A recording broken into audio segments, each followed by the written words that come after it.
পবিত্র ঈদের নামাজ পড়লেন মহিলারা।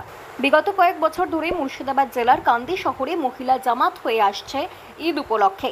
ঈদের নামাজে মসজিদ এবং ঈদগাহতে মহিলাদের নিষেধাজ্ঞা রয়েছে, আর যার কারণে মহিলারা এবার আলাদাভাবে মহিলা জামাত তৈরি করে ঈদের নামাজে অংশগ্রহণ করলেন।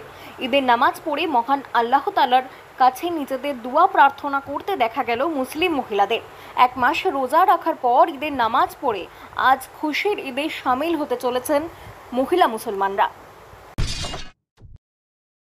আমি আজকে ঈদের বার্তা দিতে চাই যে এই বর্তমান পরিস্থিতিতে মানুষের মধ্যে যে হানাহানি, যে মারামারি, যে চলছে সেইটা যেন মিটে যায়।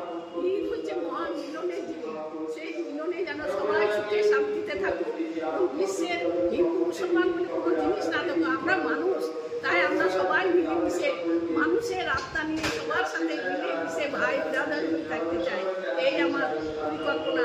আজকে এক মাস রোজা রাখার পরে আজকে যে এই পবিত্র ঈদে নামাজ পড়াতে পারলাম আমার মুসলিম আমার ঘরোয়া মেয়েদেরকে নিয়ে, এতে আমি খুব সুখ শান্তি এবং পেলাম আল্লাহর কাছে, এবং দোয়া করছি যেন ওরা সুখে শান্তিতে থাকে।